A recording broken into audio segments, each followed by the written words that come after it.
É muito comum a pessoa dizer, eu tenho tudo que eu sempre quis, tudo que eu sempre sonhei. Eu tenho filhos lindos, eu tenho um emprego legal, eu tenho grana, eu tenho um casamento bacana, e eu não tô feliz. Porque a felicidade é o que é felicidade para cada um. É aquilo que movimenta a gente, é aquilo que faz a gente abrir o olho de manhã e falar, mais um dia.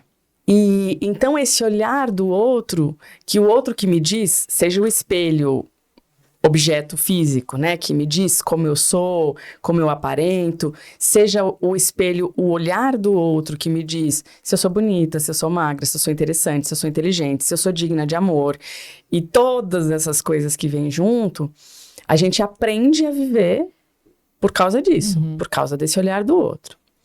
Isso é necessário, é fundamental.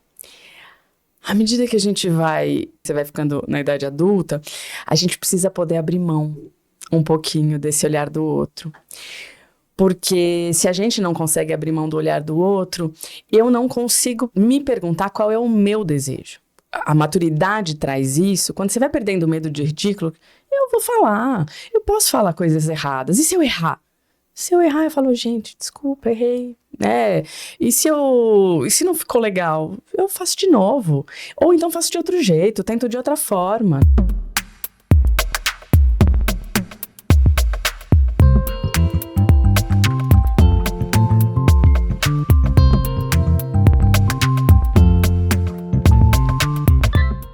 Olá, eu sou a Flávia Torres e esse é o Pitaia Cast, que vai deixar você mais saudável consumindo conteúdos, afinal, informação também alimenta. Hoje eu vou conversar com a psicanalista Paula Sucena. A gente vai bater um papo sobre meia-idade e como que fica a nossa percepção da felicidade ou a falta dela nessa fase. Bem-vinda, Paula, tudo bom? Obrigada, Flávia. Tudo ótimo. Prazer estar aqui no Pitaia Cast. Prazer é todo meu. E eu aproveito para pedir para você que está assistindo, deixar seu like, se inscrever no canal do YouTube. Se está nos assistindo e nos ouvindo pelas plataformas de podcast, siga o PitaiaCast, deixe estrelinhas. Nós estamos também no Instagram, é @PitaiaCast. E se você gosta desse tipo de conteúdo, passe para os amigos e amigas pelo WhatsApp. Vamos lá. Assim, a gente vai falar sobre meia-idade e é uma fase da vida que acho que para todo mundo acontece muita coisa, né? Especificamente para a mulher, a gente tem a menopausa, para algumas a gente tem a questão da saída dos filhos de casa, a gente tem também, e a parte boa, coisas boas também, a parte de consolidação da carreira. Como que você percebe assim que está a cabeça da mulher nessa fase? É uma ótima questão, né? A psicanálise não poderia responder essa pergunta de modo assim tão generalista, né? A mulher nesta fase vive isso ou aquilo especificamente, né? Mas é claro que a gente pode fazer alguns recortes e pensar que normalmente para as mulheres é uma fase mais complexa, mais difícil, porque a gente vive numa sociedade em que nosso valor está no nosso corpo, nas nossas conquistas, né? E a meia-idade normalmente é uma hora onde o corpo vai tendo um declínio, né? Natural, faz parte. E as mulheres acabam sofrendo muito com isso, né? Tanto que a indústria da beleza é uma indústria que gera milhões, porque cabelos não podem ficar brancos, a cara não pode ter rugas. E o corpo não pode ser gordo também agora, não pode porque a gente tem essa indústria. Parece que está voltando agora, né, Paula? Essa questão de corpos magros, né? Sim, dessa necessidade, né? Não necessariamente de corpos saudáveis, né? Porque com essa onda dessas medicações mais recentes, né, de emagrecimento, não vou nem citar os nomes, claro. Mas... Então, é um emagrecimento que não necessariamente é um emagrecimento saudável. Então, a gente acaba ficando dentro desta lógica, tentando sair. Então, é um momento desafiador, né? Para homens e para as mulheres. Os homens têm os seus desafios, né? Que são talvez um pouco diferentes. Singularmente, cada um tem os seus desafios, que são muito diferentes. Mas... É uma fase que pode ser muito interessante para todos nós, se a gente souber cuidar dela, se a gente souber olhar para isso com olhos bons, olhar o envelhecimento com esses olhos, não só de quem perde. A Elizabeth Bishop tem um poema, uma poesia que fala a arte de perder, né? Que legal. Então, se a gente aprender a perder de pouquinho em pouquinho, a gente vive melhor. Interessante, né? Porque a gente não quer abrir muito das coisas, né? Acho que a princípio, pelo menos, né? É o choque do abrir mão, né? Sim, de algumas coisas, né? Mas isso começa desde cedo, né? As crianças, você vê as crianças brincando, elas têm dificuldade de perder. Faz parte a dificuldade de perder. A gente vai ensinando a vida boa é aquela onde a gente vai lidando com as perdas. Não é aquela que a gente vai ignorando que as perdas existem e não sofre. Não, passa. Levanta, sacode a poeira, dá a volta por cima como se nada tivesse acontecido, né? Mas a gente vai aprender, a gente vai ensinando as crianças a aprender. Porque quem não pode perder, não pode brincar, não pode jogar. Então, é terrível não saber perder, né? E o envelhecimento vai trazendo muitas perdas muito escancaradas. Mas você falando isso, eu pensei numa outra coisa. Essa questão de aprender a perder desde cedo e essa é uma fase, né, que eu acho que as perdas acabam ficando mais evidentes, talvez. É uma questão até de pensar em luto, né? Essas perdas não são pequenos lutos e você tem que viver primeiro. Sim, né? viver Você os pode falar, lutos. viver, mas ir para frente, né? Sim, sim. Eu costumo fazer uma analogia que eu acho que é interessante para pensar, né? Como é que a gente vive um luto. Como se fosse uma ferida. Uma ferida, se você deixa ela cicatrizar, tem o processo, ela dói, coça, né? Tem todo um processo mesmo para ela ser cicatrizada. Agora, se você ficar ali puxando a casquinha, se você ficar ali, não quero essa ferida, não quero ver, não vou lidar com essa ferida, não vou nem olhar para ela vai piorar.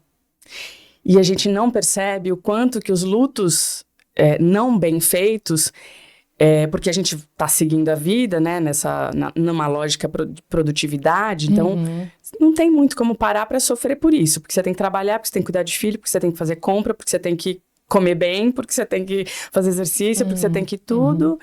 E aí a gente vai chegando num momento, lá depois da meia-idade, que os lutos não bem feitos do passado começam a empurrar e falar, e aí? O que você vai fazer com aquilo que você não cuidou, que você não olhou, né? Os lutos e as perdas que você não... Ô, Paula, e como que a gente cuida bem de um luto? Pergunta difícil, mas... Eu acho que cuidar bem de um luto é viver esse luto. É permitir que ele se coloque no nosso corpo, na nossa vida, né? Eu tenho... Como psicanalista, né, na experiência no consultório, muitas pessoas, por exemplo, que chegam e dizem, eu vim do psiquiatra, eu tô deprimida. E aí você pergunta, você tá deprimida? Porque a depressão, ou qualquer diagnóstico, né, para a psicanálise, o mais importante não é a depressão, porque tem... sei lá quantos milhões de depressivos e cada depressivo tem a sua depressão, o seu jeito de estar deprimida, né? E aí, quando você pergunta, essa pessoa que eu tô pensando especificamente, né, que ela fala que ela tá deprimida, eu falo, como é que tá a sua vida? Me conta um pouco, primeira entrevista, né, o que te traz aqui? E aí ela diz, eu perdi a minha mãe há 3 meses. E aí eu me espantei, né, porque eu falei, poxa, mas então... Como assim, depressão? E ela fala, não, o médico me deu um remédio e eu não quero tomar. E aí, eu não sou contra remédios, mas como a gente cuida desse luto, que é a pergunta, né? É não fingir que ele não tem que estar ali.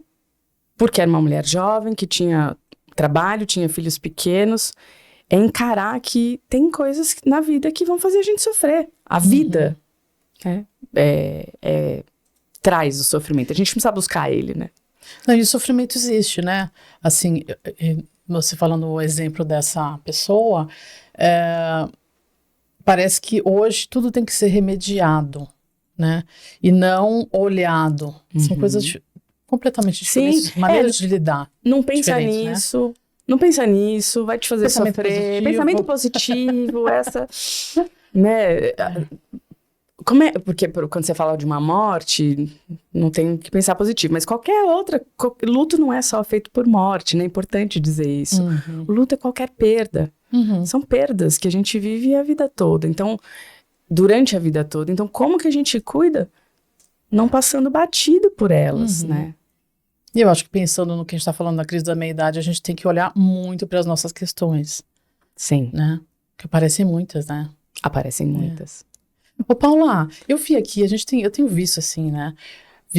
Consumido muita coisa muito conteúdo de agora menopausa, meia-idade. A gente também tem falado muito aqui no PitayaCast. E aí eu vi uma pesquisa que é a chamada Curva da Felicidade, um americano que acho que foi... Na verdade, esse assunto existem várias pesquisas, né?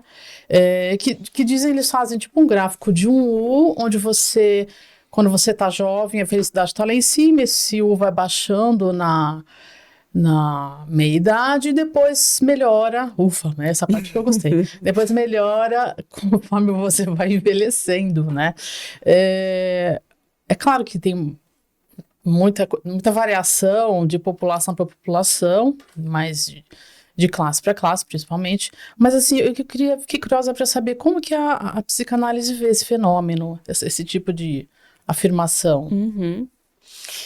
É interessante pensar que quando uma criança nasce, ela precisa se adequar ao mundo, né? Ela precisa aprender a viver, então tem todo um cuidado, cuidadores principais, né? Escola, enfim, instituições que vão cuidando, que vão ajudando essa criança a se colocar no mundo, porque essa criança quer fazer o que ela quiser, né? Ela tem ali uma pulsão, a gente chama em psicanálise, né? Uma pulsão de buscar prazer. E com o tempo, a gente vai sendo podado, né? Tem um texto do Freud que talvez seja um dos textos mais importantes, que é o Mal-Estar na Civilização. E ele fala, a gente abre mão do prazer não de todo, não podemos abrir mão de todo o prazer, mas a gente abre mão de um tanto de prazer para poder conviver, né? Para poder viver bem em sociedade. E aí uma criança vai então, né? Que você falou desse U, né? Então tem uma felicidade, aí vai caindo, caindo, caindo. Porque vai caindo, caindo, caindo, normalmente a gente pensa que tá caindo porque você tá numa fase que agora então tem que cumprir as regras, né? Qual que é? Então, eu sou uma mulher, eu sou um homem, qual que é a próxima etapa? Qual que é a próxima fase? Então, a gente se desenvolve, olha interessante a palavra, né? Eu me desenvolvo, eu saio do meu envolvimento, né? A criança sai do envolvimento dela, com ela mesma, com o desejo dela, para ir pro mundo. Então, ela precisa, de uma certa forma, abrir mão de si. E aí, nessa fase, você tá... Não são todas as pessoas, obviamente, mas generalizando, né? Você tá, normalmente, na idade adulta, né? Você tá nesse momento de... Já cumpri, já casei, já tive filho, já consegui comprar minha casa própria, já paguei, já tô com um carro legal. Quais são os signos, né, sociais que demonstram felicidade, que demonstram potência, né? E aí a gente, quando tá lá embaixo nu, né? Você falou a gente conversando, você tinha falado do fundo do poço, né? Isso. Aí quando tá lá embaixo nu, lá no fundo do poço, você fala...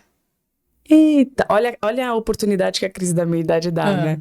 A hora que você tá lá no fundo do poço, você fala... E aí? Eu desenvolvi tanto, eu me desenvolvi, saí tanto do envolvimento comigo mesmo, com o meu desejo, que eu não sei mais o que eu gosto, o que eu quero, porque eu tô nessa roda viva de fazer coisas, de obrigações, né? E aí a tendência é que, com a maturidade, não tem a ver com cronologia, né? Não tem a ver com Tem a ver com um desenvolvimento do próprio ser, do né? próprio ser. Você quer envelhecer bem? Começa o mais cedo possível a trabalhar a trabalhar as perdas, né? Interessante isso, Paula. Por isso que eu vejo assim, eu até mesmo, assim, acho que o podcast aqui é uma maneira de resgate de alguma coisa que eu queria muito lá atrás. Eu estava contando para você antes da gente entrar aqui, né? Tem muita gente que começa a resgatar coisas, né? Por causa desse desenvolvimento, né? Você tenta... É um caminho de volta para o envolver, né? Você volta para o envolvimento com você, com o seu desejo, porque eu brinco que a gente tem pistas, né? Às vezes as pessoas, você pergunta, mas o que você gosta? A pessoa fala, nem sei. Mas a gente tem pistas. Aonde nosso olhinho brilha, aonde que você vive aquela sensação que, nossa, que gostoso isso, né? E aí quando a gente segue essa trilha das pistas, a pista, se a gente pensar naquelas brincadeiras que a gente fazia quando a gente era criança, né? Do caça ao tesouro, uma pista não leva ao tesouro direto. Uma pista leva a outra pista, que leva a outra pista, que leva a outra pista. Uhum. E qual que é o tesouro, né? Viver bem. Não tem o tesouro, não é? Meu Deus, eu vou chegar lá e descobrir que tem muito dinheiro, né? Tem muitas pesquisas.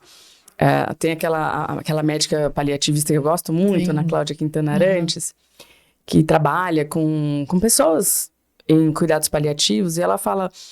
O que as pessoas sofrem quando elas estão num momento final de vida, independente da idade, não é porque elas não trabalharam tanto para ter tanto dinheiro e aí elas não têm a casa própria. Tem a ver com esse envolvimento com as relações, consigo mesmo, com seus desejos, com seus sonhos. Tem gente que parou de sonhar. Literalmente, assim, não sonha mais, acorda e até sabe muitas vezes que sonha, mas... já pegou o telefone, já tá falando no WhatsApp, já tá respondendo coisa. E os sonhos são importantes, né? Aliados, são pistas. Os sonhos pra gente são pistas que a gente deveria seguir, né? Interessante. Ô, Paula, assim, eu ia te perguntar o que é felicidade pra psicanálise, mas agora eu vou te perguntar, é essencial felicidade? Sempre? Então, é que o que a gente considera felicidade é uma coisa muito... relativa, né? Porque se você pensar em dados, se você olha... Me apresentou, por exemplo, como psicanalista. Isso diz muito pouco sobre mim, né? Isso diz com certeza, um pedacinho de mim, né? Você, jornalista, isso também diz muito pouco sobre você. E... a gente tem esses dados que nos sustentam, que sustentam a nossa identidade, né? Quem eu sou, onde eu moro, se eu sou casada, se eu sou solteira, se eu sou viúva, se eu sou mãe, se eu sou, sei lá, o quê. Mas são dados que organizam a nossa identidade. E muitas vezes a gente coloca a felicidade nisso. Então, eu tenho... filho, eu tenho um carro, eu tenho um emprego legal, então isso é felicidade. E aí quando você escutando pessoas no consultório, é muito comum a pessoa dizer, eu tenho tudo que eu sempre quis, tudo que eu sempre sonhei. Eu tenho filhos lindos, eu tenho um emprego legal, eu tenho grana, eu tenho um casamento bacana, e eu não tô feliz. Porque a felicidade é o que é felicidade para cada um. É aquilo que movimenta a gente, é aquilo que faz a gente abrir o olho de manhã e falar, mais um dia. Se o teu dia você abre o olho e você fala assim, ai meu Deus, mais um dia, é importante fazer um recalcular a rota, sabe? Que nem os aplicativos de trânsito, recalcula a rota, você tá indo para onde? Teus dias estão sendo, ai meu Deus, tô acordando e tendo que ir pro dia, ainda que as pessoas acham que você tá feliz porque você vai lá e posta que você viajou e que você fez isso ou aquilo. Isso, não, lá dentro, no fundo, a gente sabe quando a gente tá feliz. Eu vou citar uma coisa que eu não tenho a mínima ideia, faz muitos anos que eu ouvi essa pesquisa. Mas eu sou fisioterapeuta, minha primeira formação é fisioterapia. Legal. E depois é que eu fui parar na psicanálise, né? Eu fui encontrar a psicanálise. E eu me lembro de ler uma pesquisa nessa fase, nessa época, em que que dizia assim, que as pessoas que ganhavam muito dinheiro na loteria e pessoas que tinham acidentes que traziam com sequelas muito graves para a vida delas. Depois, na loteria, né? Num ano que você ganhou na loteria. Você ficava um ano muito feliz, muito maravilhoso. Depois de um ano, a tendência era a felicidade voltar para um estágio médio, né? Voltar para onde estava antes. E a mesma coisa para as pessoas que sofriam acidentes muito graves. Então, pessoas que perdiam a mobilidade, ficavam paraplégicas. É um sofrimento muito grande nesse primeiro momento e depois também tinha uma certa estabilização da felicidade. Então, a felicidade, no fundo, é como a gente lida com as intercorrências e com as contingências da vida. Como você falou isso, eu me lembrei da palavra contentamento, né? Como a gente se contenta, né? Você falando do exemplo desse paraplégico... E mesmo o cara que ficou rico, né? Ele também se contenta, se contentou. Porque a coisa em si, as pessoas falam isso, né? Não é o que te faz feliz ou o que te faz infeliz, não é o acontecimento em si, é como você lida com o acontecimento. É como, não só você, porque a gente não lida sozinho com os acontecimentos, né? A gente lida socialmente. Então, qual é o sofrimento que ele é reconhecido como sofrimento pelo outro? Se eu tô sofrendo e a pessoa fala, mas isso é uma bobagem, normalmente eu sofro ainda mais. Agora, se eu sou acolhida no meu sofrimento, a psicanálise funciona por causa disso, né? Porque a gente não mexe na cabeça da pessoa, abre lá um pedacinho e diz, aqui, então, agora você vai começar a ser feliz. Essa lembrança traumática você não vai mais ter e vai passar a ser feliz. E não, é o contrário. É que as lembranças traumáticas, quando elas são reconhecidas e cuidadas e tem espaço para elas, a Hannah Arendt falava isso, né? Não existe sofrimento que não possa ser cuidado se ele puder ser falado. Então, pro Freud, a psicanálise é a cura pela fala. Mas não é qualquer fala, né? Tem uma fala que é um falatório. E tem uma fala que tem a ver com a nossa conexão da gente com a nossa experiência. Com a nossa experiência de troca com o outro. Então, isso que eu estava falando, socialmente, se as minhas dores e a crise da meia-idade, normalmente... Agora a gente está começando a falar mais disso, né? Antigamente, as nossas mães, por exemplo... ficava na menopausa, tinham uma loucura de hormônios, né? Pra lá, calorão. Pra cá, calorão, e esquecimentos, e irritabilidade. E não podia se falar sobre isso. Não sabia-se mesmo, não é que não podia, não estava ali, não estava dado, né? Então as coisas precisam começar a ter nome. Sim. Então agora tem um nome para um preconceito contra pessoas com idade. Etarismo. Não existia, a gente não ouvia falar disso, sei lá, quanto tempo atrás, né? A gente sabia o que acontecia, porque a gente via nossos pais ou parentes, né, nessa situação, mas não tinha nome, era uma massa cinzenta, assim, isso. Que acontecia. Uma massa cinzenta é uma boa imagem, né? Porque você não sabe o que está ali. Quando essa massa cinzenta, quando a gente vai podendo falar, colocar nome, colocar em palavras, né? E falar sobre isso, a gente vai olhando, vai se dissipando essa massa cinzenta. Você vai pensando, olha só, eu tô aqui sofrendo porque eu tô perdendo colágeno e tô perdendo, enfim, tantas coisas, né? Acho que não é só isso, né? São muitas coisas, né? São muitas coisas que vêm no pacote, né?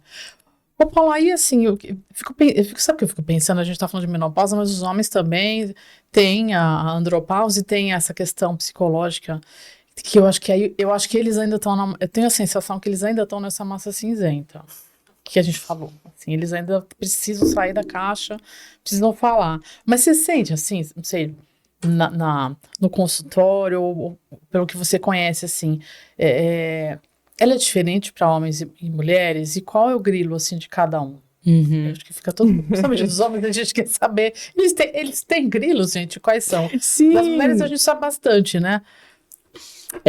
Como que é a diferença? Eles têm grilos, será? Sim, eles têm grilos. Só que muitas vezes os grilos dos homens não podem ser falados, né? Tem uma expectativa também, né? Desde que a gente é criança, que nós somos socializados de formas diferentes, né? Meninos e meninas. Então, o menino não pode chorar, e não pode demonstrar afeto, não pode demonstrar sentimento. Isso é muito negativo para eles. E ainda hoje, a maioria das pessoas que busca o consultório, seja de um psicanalista, seja de um terapeuta, o que a gente tem é que a maioria das pessoas ainda são as mulheres que buscam, né? Porque a gente, de algum jeito, pode falar, pode chorar, porque faz parte. Ai, mulheres, né? Elas são tão emotivas. Elas são tão emotivas. E ainda bem, né? Ainda bem que a gente pode falar. E para as mulheres, tem uma coisa que vem acontecendo também com o passar dos anos, que é essa coisa da amizade feminina, porque a gente também aprende a competir, né?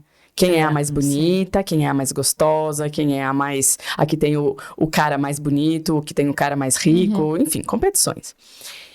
E a gente vai vendo que isso não serve pra gente, isso faz mal pra gente, né? E a gente começou a fazer esse resgate da amizade feminina. Então, poder ter espaço para falar sobre as próprias dores, escutar a dor da outra, e a tua amiga falar, ai, amiga, nossa, olha, tô vivendo isso. E aí você faz assim, ufa, não sou só eu. Aí você vê que é igualzinho. Você vê que é igual, que as pessoas... Não é igualzinho, mas é muito parecido, né? E os homens, infelizmente, têm menos esse espaço. Porque eles têm, muitas vezes, grupos, mas o que eles falam no grupo? A conversa é outra, A conversa é outra. Eles se xingam o tempo inteiro. Muito louco, porque eu percebo, assim, quando eu vejo homens conversando, que parece que eles estão com um corpo, mas a conversa é outro corpo. Que são outras coisas. Separar. Então, eles podem estar tristes, eles podem estar sofrendo, tá com crise no casamento, e aí, de repente, por exemplo, né, você chega num grupo de homens, e o cara fala, vou me separar? De repente, todos os caras falam, eita, como? De onde veio isso, né? E para as mulheres, normalmente, quando uma mulher anuncia para uma amiga, vou me separar, a amiga já estava sabendo o que estava acontecendo. Já sabe da novela toda, já tentou várias saídas, né? Então, infelizmente, o sistema patriarcal, ele faz mal para as mulheres, mas ele também faz mal para os homens. Isso ainda precisa ser discutido, ainda vai ter que sair, porque eu falei, ainda tem que sair da caixinha, porque faz muito mal para os homens porque esse grilo, eles têm muitos grilos, eles sofrem muito, mas não pode colocar para fora, né? Uma pessoa, um homem que seja mais sensível, ele normalmente vai ser colocado, ai, que mulherzinha, ai, ele é tão sensível, ele é emocionado, como se fosse uma coisa ruim, né? E isso atrapalha muito o cuidado, o autocuidado, né? Verdade. Vamos lá, e aí você estava falando agora de se a gente está preocupada mesmo com colágeno, com o rosto. Eu queria te perguntar como que fica o olhar do outro, porque eu tenho impressão que essa história do colágeno e das outras coisas tem a ver com isso. Me diga se eu estou certa. Sim. A gente não se constitui sem o outro, né? Sem o olhar do outro. Não vou dar uma de lacaniana aqui, mas um pouquinho, né? O Lacan fala da importância do espelho, né? Então, ele fala dos estádios do espelho, onde uma criança, quando você coloca uma criança na frente do espelho, muito novinha, ela não sabe o que é aquilo ali. É uma imagem qualquer. Em algum momento, ela começa a ver a imagem e começa a reconhecer um outro. Ela não reconhece ela mesma. Tanto que demora, né, para uma criança dizer eu. Ela sempre se chama, né, em terceira pessoa, né? A Paula tá com sede, a Paula quer falar. E então esse olhar do outro, que o outro que me diz, seja o espelho objeto físico, né, que me diz como eu sou, como eu aparento, seja o espelho, o olhar do outro que me diz se eu sou bonita, se eu sou magra, se eu sou interessante, se eu sou inteligente, se eu sou digna de amor, e todas essas coisas que vêm junto, a gente aprende a viver por causa disso, por causa desse olhar do outro. Isso é necessário, é fundamental. À medida que a gente vai chegando na adolescência, que a gente vai amadurecendo, que a gente vai passando da adolescência e vai ficando na idade adulta, a gente precisa poder abrir mão um pouquinho desse olhar do outro. Porque se a gente não consegue abrir mão do olhar do outro, eu não consigo me perguntar qual é o meu desejo. Que interessante. Porque o meu desejo tá nessa massa cinzenta que você falou, ele tá muito escondido de mim mesmo, porque o que é esperado de mim? Que eu tenha uma testa sem rugas, um cabelo sempre da mesma cor, né? Se possível, sempre lindo, maravilhoso. E a gente tá falando de estética, mas não é só isso, né? Tem muitas coisas que também fazem parte desse olhar do outro, como o que é bom, o que é ruim. Socialmente falando, você tem signos que dizem pra gente se isso é bom ou se isso é ruim, né? Isso, qualquer coisa que seja isso que eu tô falando. Então, o colágeno é ruim. Perder colágeno é ruim, porque onde você vê nas revistas, você vê nos filmes, você vê... As falas, né? As brincadeiras. As brincadeirinhas. Assim, muitas coisas assim, né? Que a gente vai ouvindo e... Ai, olha... De repente, uma vez eu tava com umas amigas olhando umas fotos de adolescentes. Nossa, olha o festival do colágeno. Sabe? Essas coisas assim. Sim, e que a gente acaba levando na brincadeira, mas no fundo você fala, bom, então isso não é legal, né? Então, quando que eu vou fazer o Botox? Quando é que eu vou agendar o meu, sei lá, o cabeleireiro? Quando é que eu vou fazer isso ou vou fazer aquilo? E a gente se desloca daquilo que é importante para nós, né? Eu brinco, eu sou uma ativista do cabelo branco. Não é pra todo mundo ter cabelo branco. Mas eu nunca gostei minha mãe cortava meu cabelo quando eu era até, sei lá, adolescente. Eu não gostava disso, mas ela cortava meu cabelo. Então, quando eu comecei a ir a cabeleireiro, né, a frequentar salão de beleza, pra mim era meio... Nossa, como eu não gosto disso. Pra mim é um tempo perdido. Tem gente que fala assim, nossa, eu adoro. A gente vai lá, a gente conversa, a gente brinca. Pra mim é um sofrimento. Então, quando meus cabelos começaram a ficar brancos, eu nem cogitei a possibilidade de pintá-lo. E aí, algumas pessoas começaram, mas vai te envelhecer, se você vai ficar com cara de mais velha. Mas sempre vem as vozes. Mas é verdade. Mas sim, eu vou. Faz parte. E antes eu ficava muito reativa, ficava brava. E falava, vou ficar com cara de mais velha mesmo, né? E daí? Não vou pintar por causa disso. E aí, de repente, as pessoas também pararam de... Muita gente na pandemia, a pandemia trouxe... especificamente nessa questão do cabelo branco, muita gente começou a assumir, né? Verdade. Porque não tinha como você ir para o salão, e aí você começou a deixar crescer, e aí você fala, legal também, né? É um outro visu. Me senti agora meio adolescente. Não sei de onde veio. Adolescente da nossa época, né? Porque os adolescentes de hoje não falam mais isso. Exatamente. Às vezes eu falo algumas coisas para meus filhos, nossa, você é mãe, credo, que coisa mais... Eles não falam cringe, mas eu fico vendo eles falando, que coisa mais estranha, mãe, falar assim, nunca ouvi falar assim. Esses dias eu falei assim, tava no carro, tava com drops, né? Drops, você sabe o que é drops, ela sabe, gente, o que é drops. Eu falei, alguém quer drops? Cri, cri, cri, cri, cri. Ninguém respondeu drops. O que é drops? Ai, gente, a gente ri, porque no fundo, isso, as palavras vão mudando, as coisas vão mudando, como que a gente brinca. O Freud tem um texto que ele fala sobre o humor, e eu acho que a gente vive melhor quando a gente brinca com essas coisas, sabe? Com certeza. Porque senão é tudo muito duro, né? No final dessa história, a gente sabe qual é o final dessa história. A morte. Sim. E é terrível, se vocês, né, quem não sabe, desculpa avisar, mas É isso. Você está falando o que é duro? Eu quero só resgatar uma coisa que você acabou de falar, que eu falei, nossa, você falou dos adolescentes, né? Do adolescente que abre mão do desejo dele por conta do que falam, né? É engraçado quando pra gente é muito fácil a gente olhar o exemplo do outro, do adolescente, que não sendo adolescente, mas é difícil enxergar na maturidade como isso acontece em você.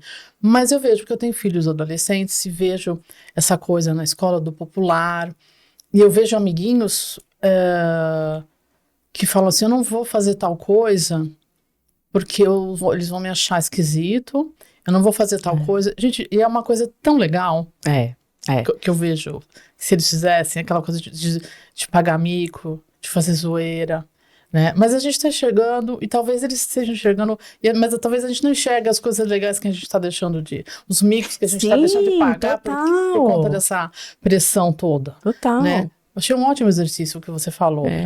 O Érico Veríssimo, que faleceu há pouquíssimo tempo, tem essa frase que ele fala que ele acha que ninguém é tão livre quanto a pessoa que não tem medo do ridículo. Exato. Então, a maturidade traz isso, quando você vai perdendo o medo de ridículo, eu vou falar, eu posso falar coisas erradas. E se eu errar? Se eu errar, eu falo, gente, desculpa, errei, né? E se não ficou legal, eu faço de novo. Ou então faço de outro jeito, tento de outra forma, né? Ontem foi meu aniversário. E aí eu tava pensando, eu acabei de criar um Instagram novo. E ele chama Improvisos e Elocubrações. Uau! E pessoal, por favor, hein? E tá super novinho, então, assim, mas é hora tipo, de seguir. Né, tem 30 pessoas seguindo, tipo... Eu vou deixar o link aqui, vocês clicam e já sigam ela. É um momento muito... Faz muito pouco tempo mesmo, eu acho que tem a ver com essa coisa da crise da meia-idade, né? Vai chegando e você vai falando, por que eu não tô fazendo as coisas que eu tô a fim de fazer, né? E aí eu cheguei pensando nessas elocubrações, né, a diferença do que é uma ruminação para uma elocubração. Quando a gente é imaturo, e aí não tem uma questão de jovialidade, de idade, existem jovens mais maduros, a gente rumina. Ruminação é você fica pensando, mas e se? Mas e quando? Mas como é que eu vou fazer isso? Mas e se der errado? Mas e se o outro não gostar? E se o outro me achar ridículo? E se o outro parar de me seguir? E se eu não tiver nenhum seguidor? Essa é a ruminação. Se você separar, ruminação é uma inação. Porque você fica nesse pergunta, você não age. Diferente da elocubração, a elocubração, ela faz... E se eu fizer errado? Se eu fizer errado, eu vou fazer de outro jeito. Se não der certo, eu vou tentar, eu vou pedir desculpa. E aí na elocubração, você joga você para um outro lugar. Então, você age. E aí, para mim, foi tipo, que presente de aniversário. Cheguei nessa conclusão de que a ruminação e a elocubração são formas de viver a vida. Você pode ficar parada, você pode movimentar. Você pode movimentar para um lugar que não é muito legal. E aí você descobre, você fala, tudo bem, eu não tenho compromisso de ficar aqui para sempre. Fiz uma coisa, não era aquilo ali. Tá bom, então tchau, vou para outro lugar, né? Mas a gente, quando não tem maturidade, né? A gente fica, bom, agora eu comecei, agora eu tenho que ir até o fim, eu tenho que seguir nesse casamento, mesmo que ele esteja uma porcaria, eu tenho que seguir nessa profissão, mesmo que ela não goste mais dela, eu tenho que seguir, fazer, enfim. E a gente não consegue abrir mão, né? Perder. Legal. Agora outra coisa, Paula, por que a gente tem o costume de olhar, agora saindo um pouquinho da gente mesmo, né? A gente tem o costume de olhar para o que os outros conquistaram. E aí se sentir frustrado. Então, acho que por essa mesma razão, né, que a gente se constitui a partir do olhar do outro, e o outro, então, me diz quais são os meus valores. O que é valor? O que tem valor em mim? Alguém vai me dizer. A gente não acha... Eu gosto de dar esse exemplo meio bobo, mas, por exemplo, uma mulher de salto alto. Uma mulher de salto alto, ela é vista de uma forma diferente. Salto alto não é gostoso de usar. Dói o pé, dói o joelho, faz mal pra coluna, né? Mas aí as pessoas falam assim, não, mas eu gosto de usar salto alto. Então, sabe isso que você tá dizendo que você gosta? Difícil acreditar. Não tem a ver com gostar. Não tem a ver com é gostoso pra mim. Tem a ver com eu recebo do outro um olhar que me valoriza e, portanto, eu quero continuar recebendo esse olhar. Então, eu vou usar uma coisa, mesmo que me faça mal, eu vou usar esse... Então, o que o outro conquistou, o que o outro tem, o que o outro deixa de ter, é muito... pode ser muito difícil de lidar. Se eu ficar nesse lugar do desejo do outro, né? Uhum. Porque o outro conquistou aquilo ali. Ai, o outro foi pra tal lugar, viajou pra tal lugar. Mas será que eu queria viajar pra tal lugar? Por que eu gostaria de ir pra tal lugar? Pra tirar foto, pra mostrar pra todo mundo que eu fui pra tal lugar? Uhum. Ou tem alguma coisa que me mobiliza, né? Eu tô dando exemplos meio bobos, mas porque eu acho que são coisas fáceis da gente pensar que o olhar do outro, a gente precisa descolar um pouquinho dele, porque senão a gente não consegue viver. Senão a gente olha a grama do outro sempre muito mais verde do que a nossa. Até porque o outro não fala das coisas ruins, normalmente, né? A não ser em momentos mais privacidade, mais intimidade. Mas, no geral, a gente olha a rede social do outro e pensa, nossa, o outro tá ótimo, como o outro tá bem. E às vezes eu faço o exercício de desligar a rede social de final de semana, eu começo a sentir um bem-estar, no começo eu falo, que estranho, eu tô me sentindo bem. Aí eu ia fazer a relação, era porque você fica uns 2 dias sem assistir, acessar rede social, né? Uma coisa legal que eu acho que... Principalmente em férias, né? Muito frustrante. Muito, muito frustrante. Porque quando a gente tá em férias, por exemplo, claro. a gente fica tirando foto pra mostrar pro outro e a gente nem vive aquilo ali. E quando o outro tá de férias, a gente tá ali trabalhando e fala, ai, o outro tá lá acordando a hora que ele quiser, na piscina, no mar, na praia. E a gente sofre, porque a gente tá sempre deslocado de onde a gente tá, né? Não sempre, mas a gente muitas vezes tá deslocado de onde a gente tá. Então, se a gente viver o que a gente tá vivendo, seja momentos piores ou melhores, a gente vive aquilo e passa e foi pra frente, né? Mas aí a gente não consegue viver aquilo, a gente vive o que o outro tá vivendo. Eu quero fazer aquilo que o outro tá fazendo. Ou quero conquistar aquilo que o outro conquistou. E a gente tá sempre deslocado da nossa experiência. Uhum. E isso faz sofrer, se eu tô descolado da minha experiência. Verdade, com certeza. Olha, outra coisa, quando a gente, assim, eu tenho impressão, quando a gente, olhando assim, né, chega na maturidade, eu acho que a vida inteira, a gente sempre dá mais ênfase pro que deu errado, e parece que o que deu errado, a gente olha na nossa história, o que deu errado parece que salta, e o que deu certo parece que, tipo, aquela frase horrorosa, não fez mais que obrigação, horrorosa, né? Mas, por que a gente tem essa mania, hein? Eu acho que, infelizmente, é uma coisa muito comum mesmo, né? A gente olhar as perdas e não olhar os ganhos, é porque a perda, ela é muito escancarada, né? Quando você escolhe alguma coisa, você tá perdendo outra. Parece que é mais doída também, né? Não sei. Porque é uma vida que eu não vou viver. Se eu escolhi entre uma coisa e outra, eu não vou viver aquela outra. E aquilo que eu não vivo, na fantasia, é sempre muito mais legal do que aquilo que eu escolhi. Então, eu sempre acho que eu escolhi errado. Sempre não, mas muitas vezes a gente conquistou uma coisa legal, mas eu perdi aquilo outro. Mas aquilo não, né? Eu conquistei isso aqui, fiz um monte de coisa, mas teve uma coisa que não foi legal. Fiz sei lá, qualquer coisa, né? Fiz algo na minha vida que foi muito bacana, mas teve aquela uma coisa que não foi legal. A gente foca nisso. Porque na nossa fantasia, e a fantasia para psicanálise é uma coisa importante, né? Porque a gente não sofre pela realidade, a gente sofre pela fantasia, a gente sofre por as coisas que a gente cria na nossa cabeça, né? Qualquer pessoa ciumenta sabe bem do que eu tô falando.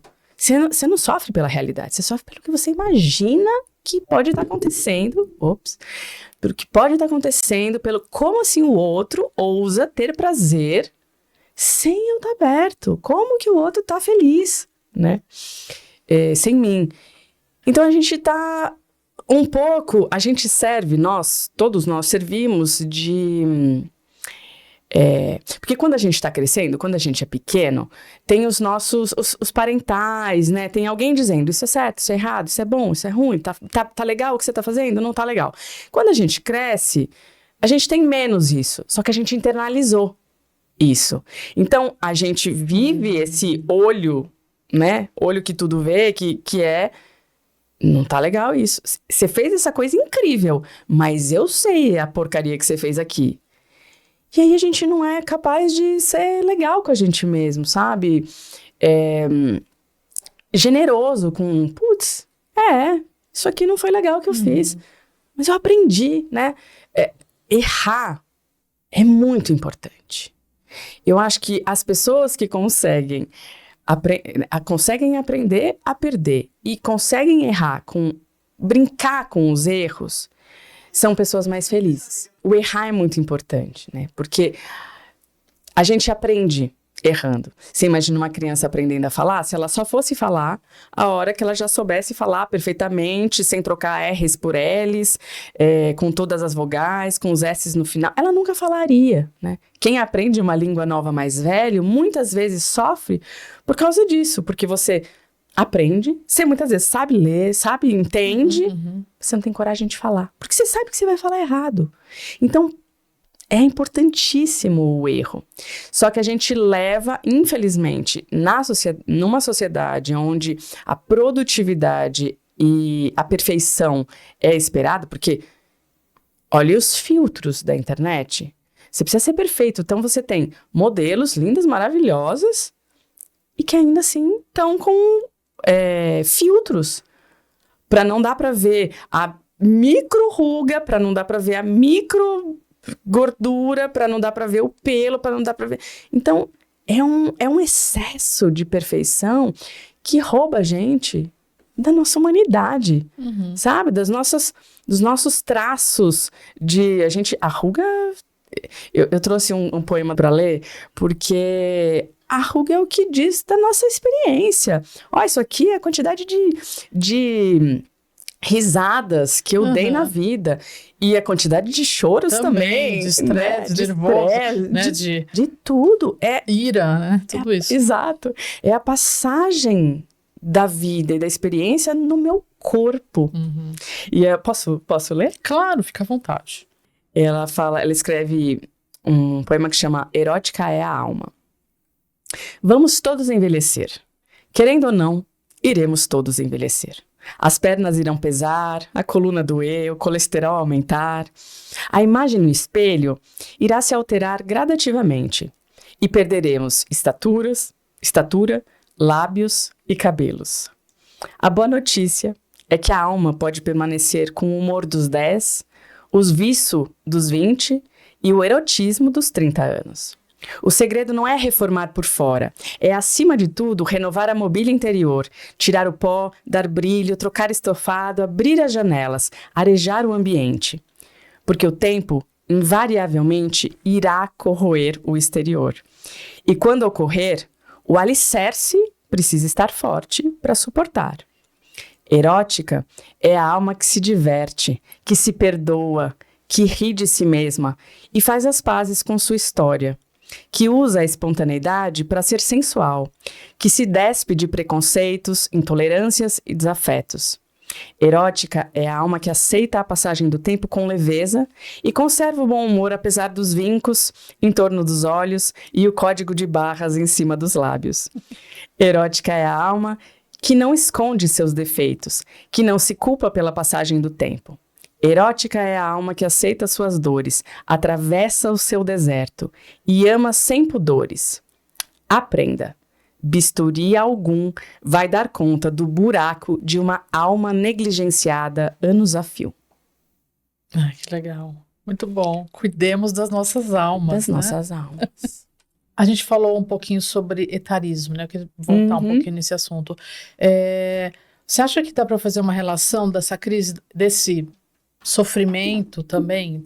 A gente vai colocar na roda aí o outro, a meia-idade, o sofrimento, o etarismo, dá um caldeirão meio complicado, né? Sim. Tudo isso, né? É um baque, assim, para a mulher começar, ela se considerar desinteressante, bonito. Que a gente estava falando antes daqui também, aquela história de andar na rua e não perceber, né? Quando eu fiz uns 40, eu falei, nossa, os homens estão ficando mais respeitosos. Só que não, né? Não. Eles continuam nas fazendo novinhas. isso com as novinhas. Como que é isso, gente? E esse etarismo todo que a gente está vendo? Quer dizer, agora que a gente está nomeando, não vê? Nomeando, isso, né? sempre existiu. Sempre existiu, né? Esse caldeirão, né, que você tá falando, num lugar, num mundo, principalmente da sociedade patriarcal, né, onde o valor da mulher é um valor de objeto, né, nós somos objetos. Tanto que quando a gente diz, o nosso corpo é nosso, a gente tem direito a escolher, a dizer o que a gente quer, eita, não, peraí. Tem as leis para legislar em cima do corpo das mulheres, né? Aliás, tem um dado interessante que eu estava ouvindo esses dias, que, se não me engano, tem 3 mamíferos que ficam na menopausa, né? Acho que a baleia, tem mais algum, e os humanos, né? Porque à medida que você não é mais útil, você não pode mais procriar, não existe, na natureza descarta, né? As baleias, quando elas entram na menopausa e elas não procriam mais, elas viram líderes do bando. Não chama bando, né? Chama... Não sei como chama, qual é o coletivo de baleias. Mas elas viram líderes, né? E a mulher, a humana, né? O ser humano também tem isso. Porque quando a gente sai desse lugar de ser útil, de ser bonitinha, de ser útil para a sociedade, no lugar da utilidade como algo... não sei muito bem como colocar isso assim, mas nessa utilidade mesmo. Você não pode procriar, você já tá ficando mais velha, você não tem mais aquela energia que você tinha, é de outro lugar, né? Tua energia tá num outro lugar. Aí pode surgir o novo, né? Essa possibilidade essa energia, isso que o Freud vai chamar de libido, isso, né? Quando a gente começa a direcionar a nossa libido para outras coisas, né? Para outros, não só para cuidar de filho, porque como você falou, muitas vezes nessa fase os filhos já cresceram, já saíram de casa. Aí tem a história do ninho vazio, né? As mulheres falam, e aí, o que eu faço da minha vida?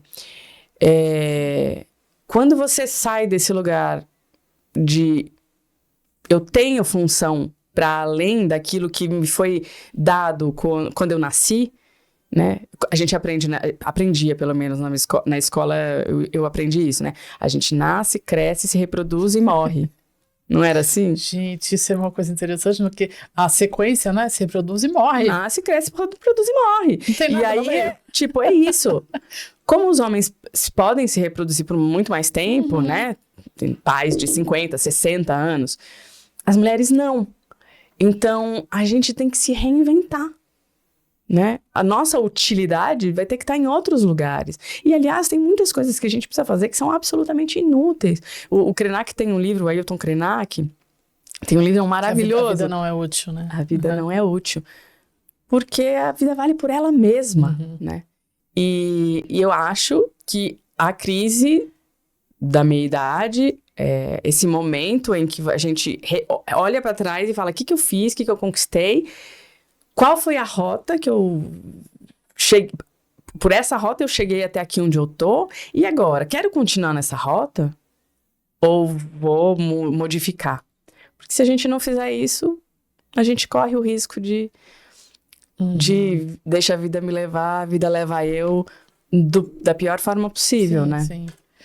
E aí, Paula, pensando em tudo isso, tem luz no fim do túnel? A gente vai voltar a ser feliz depois dessa crise toda da meia-idade? Eu acho que quando a gente atravessa, às vezes eu faço essa imagem também, né? Imagina um túnel bem longo e sem luz dentro, só tem a luz externa.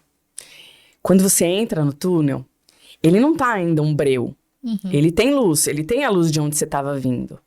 Quando você começa a chegar, a atravessar esse túnel e chegar lá pro meio, vai estar escuro pra caramba.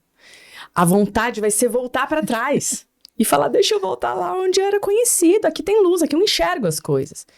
Se a gente passa pela crise, não é todo mundo que consegue passar pela crise, às vezes a pessoa fica na crise e sofre muito, porque não dá para voltar, né? Ainda que você queira, não dá, é o que a Adélia falou, vamos envelhecer, gostando ou não, aliás, quem não envelheceu, porque foi antes, né? Eu quero ter o prazer de envelhecer.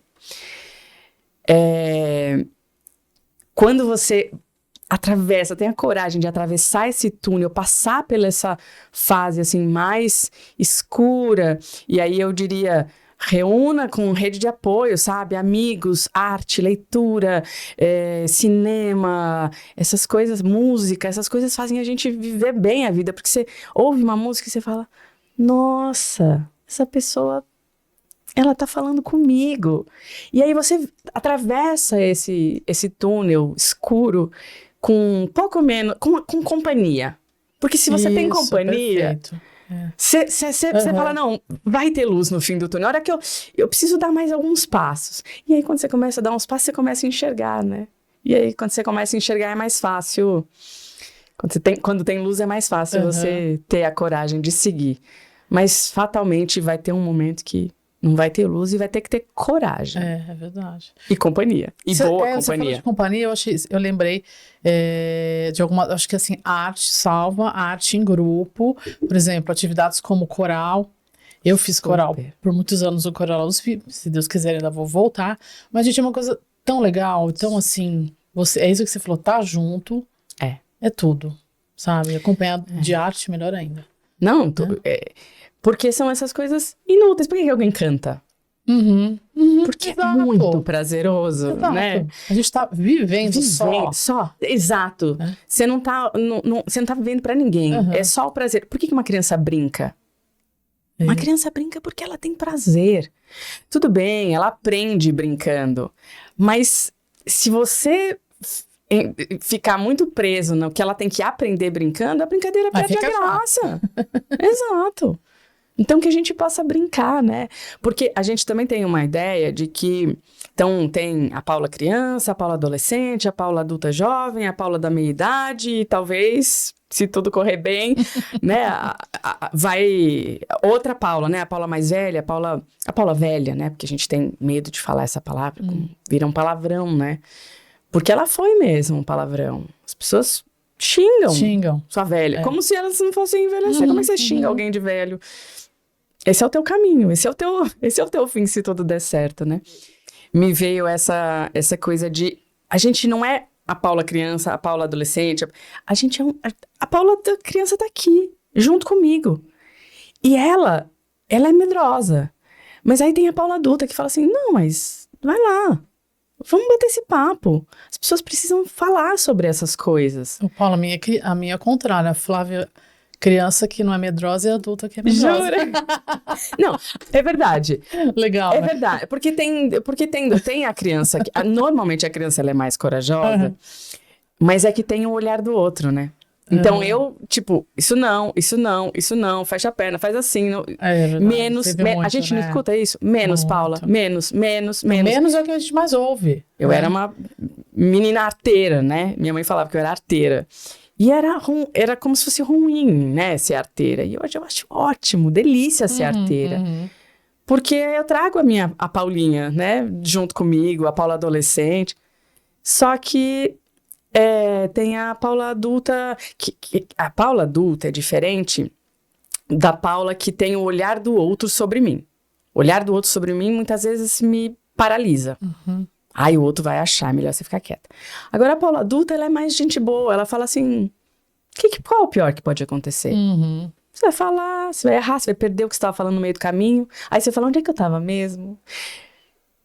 Eu dou aula, né? Então, às vezes, eu tô no meio da aula.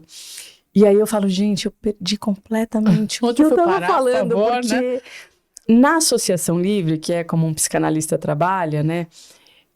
Você sai de um lugar e você não tem um compromisso de começo, meio e fim. Eu começo a falar e de repente falo, eita, mas espera aí, eu me perdi no meio do caminho, sabe? Então é bom, tem o outro que fala, a gente estava aqui. E é isso, né? Ai, que legal. Gente, precisa acompanhar então ó, a Paula e seus devaneios, Os meus improvisos e elocubrações. Repete, por favor, esse novo Instagram que tá recém-nascido. Improvisos e elocubrações. Ah, legal. Vou deixar o link aqui. Paula, muito obrigada pela conversa. Flávia. Obrigada demais. Muito gostoso poder discutir esses temas tão importantes, né, para nós. É bom dar um alívio, né? Só de conversar um pouquinho, né? Sim. Ai, obrigada. Obrigada. Obrigada a você também por ter assistido. Não esqueça de deixar seu like, se inscrever no canal.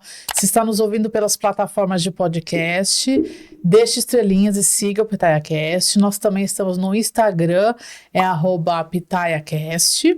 E se você gostou desse assunto, assistiu até agora, passe para as amigas e amigos pelo WhatsApp. Um beijo, tchau, tchau.